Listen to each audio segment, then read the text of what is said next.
India மற்றும் நேபாளம் ஆகிய இரு நாடுகளும் தனித்தனியாக இருந்தாலும் இரண்டு ஒரே நாடு போல கலாச்சாரம் மற்றும் நட்பை மக்கள் பகிர்ந்து கொள்கின்றன. இந்த வீடியோவில் இந்தியா மற்றும் நேபாளம் ஆகிய இரு நாடுகளின் நட்பு மற்றும் மக்கள் உறவுகள் பற்றி விரிவாக தெரிந்து கொள்வோம். வாருங்கள்.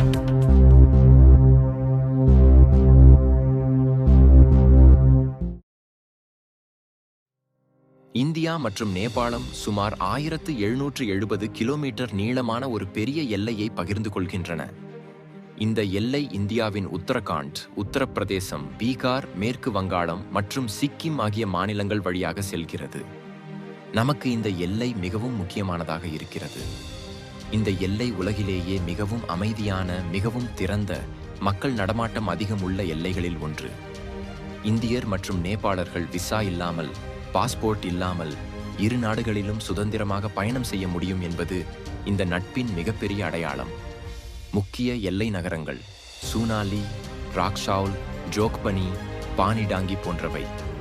இந்த எல்லை வழியாக தினமும் ஆயிரக்கணக்கான மக்கள் தொழில், டூரிசம், மருத்துவம் என பல காரணங்களுக்காக பயணம் செய்கிறார்கள்.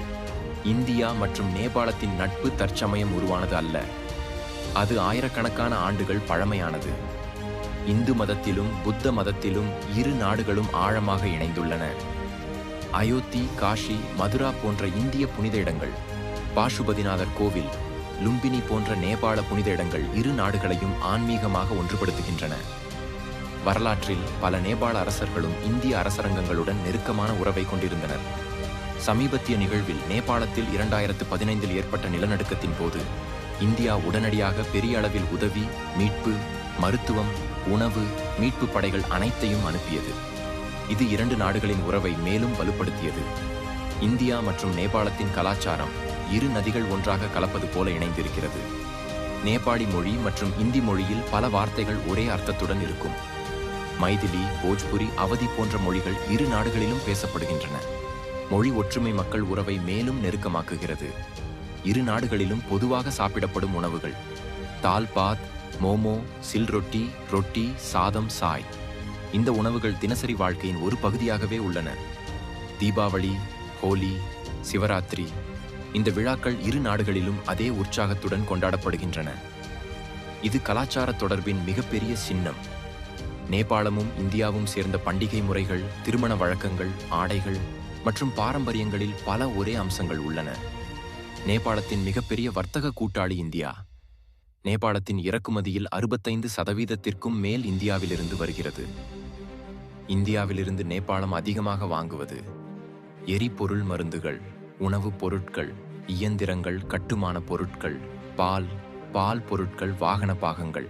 அதேபோல் நேபாளம் இந்தியாவிற்கு அனுப்புவது சிமெண்ட், கம்பளி பொருட்கள், பழங்கள், காய்கறிகள், மூலிகை மருந்து பொருட்கள்.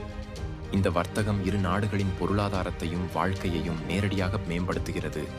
அங்கு இருப்பவர்கள் இந்தியாவில் தொழில் செய்வதும், இந்தியாவில் இருப்பவர்கள் நேபாளில் தொழில் செய்வதும் சர்வசாதாரணம்.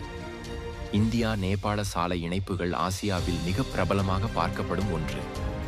காத்மாண்டு, பொகாரா போன்ற நகரங்கள் வாரணாசி, பட்டனா, கொல்கத்தா போன்ற இந்திய நகரங்களுடன் நேரடி சாலை மார்க்கம் மூலம் இணைக்கப்பட்டுள்ளன. ஜெய்நகர், குர்தா ரயில் பாதை இரு நாடுகளின் முக்கிய ரயில் இணைப்பு.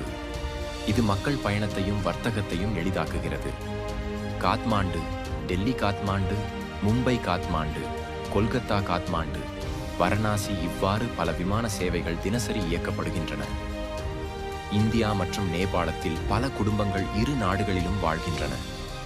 ஒரு நாட்டில் வேலை, மற்ற நாட்டில் வீடு. இது மிகவும் சாதாரணமானது. குறிப்பாக நமது தமிழகத்தில் சென்னை, திருப்பூர், கோயம்புத்தூர் ஆகிய நகரங்களில் அதிகமான நேபாளிகள் வேலை செய்கிறார்கள். பல நேபாள குடிமக்கள் இந்திய இராணுவத்தில் பணியாற்றுகின்றனர். குர்கா படை இந்தியாவின் பெருமை. நமது எல்லை பாதுகாப்பில் நேபாள் மிகவும் முக்கியமானதாக பார்க்கப்படுகிறது. நமது நாட்டின் பாதுகாப்பிற்கு அந்த எல்லைகள் மிகவும் முக்கியம். இந்தியா மற்றும் நேபாளத்தின் உறவு ஒரு அரசியல் கூட்டணியைப் போல் இல்லாமல் ஒரு குடும்பத்தைப் போன்றது.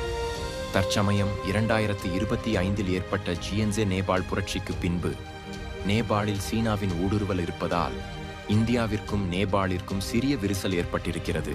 அது இரண்டு நாட்டு மக்களின் உறவையும் பாதிக்கவில்லை, போக்குவரத்தை பாதிக்கவில்லை. அந்த சிறிய விரிசல் கூடிய விரைவில் சரியாகும் என்று நம்புவோம்.